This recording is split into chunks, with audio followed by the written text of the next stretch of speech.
Hi, welcome. So it's a slightly different kind of video today because what I want to do today is just really help you to believe that you can reach your English goals. You can even become fluent in English. And I know sometimes that seems like an overwhelming task and it's going to be impossible, but it's really not. Okay, it's easier for some people than other people, but I believe that everyone can do it. If you have the right tools, the right methods, but also the right mindset. And I've actually taught lots of students who've reached their English goals and even become fluent. In fact, my husband, I don't know if you know this, but my husband is German and he is now completely fluent in English.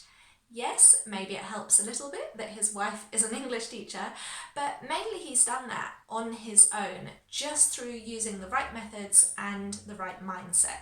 So that's what I want to talk to you about today, to just really help you believe and understand how you can do this for yourself. So I think the first key thing to do is to change how you think about it. So maybe you're saying something like, I want to become fluent in English. I want you to stop saying that and instead say, I'm going to become fluent in English.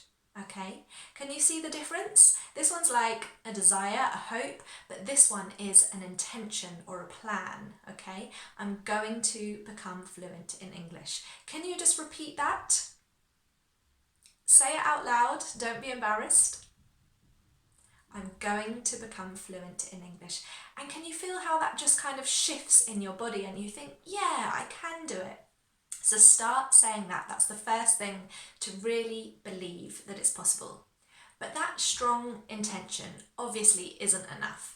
You need to have an action plan.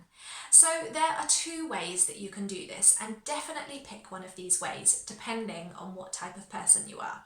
So option number one, I am a planner myself and I plan everything, so I would definitely do it this way.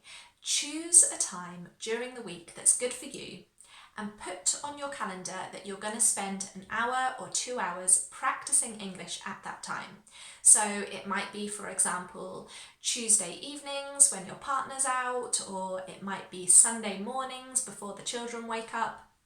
Write on your calendar, practice English. It's really important to write it down on your calendar because then it becomes like an appointment, like a doctor's appointment or your yoga class that you're not going to miss.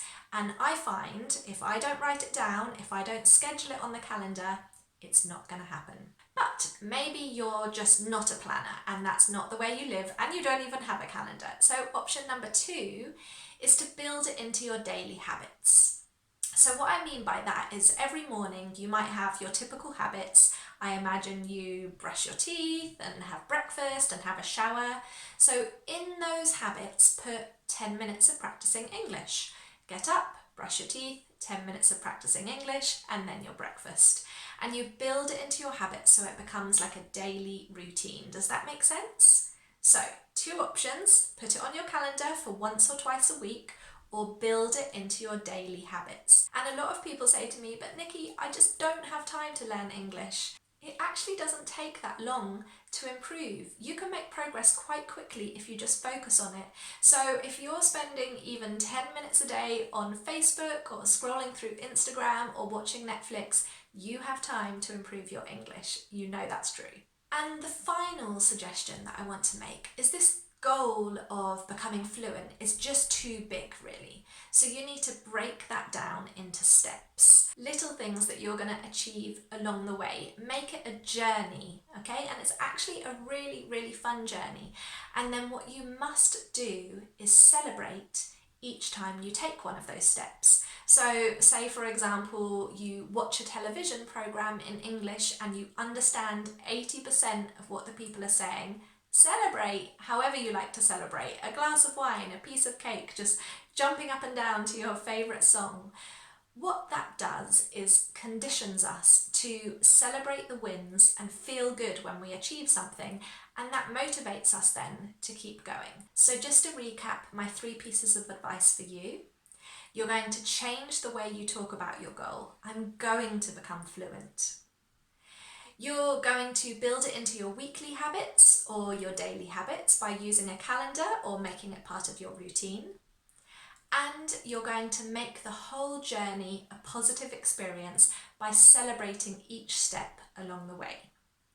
I really hope that you'll take my advice, because I absolutely believe it's possible for you to achieve your goals and to become fluent in English and to feel confident speaking in conversations with native English speakers. Leave me a comment below or give me a thumbs up if you're going to try this approach. I really hope you will, and I will see you in the next lesson.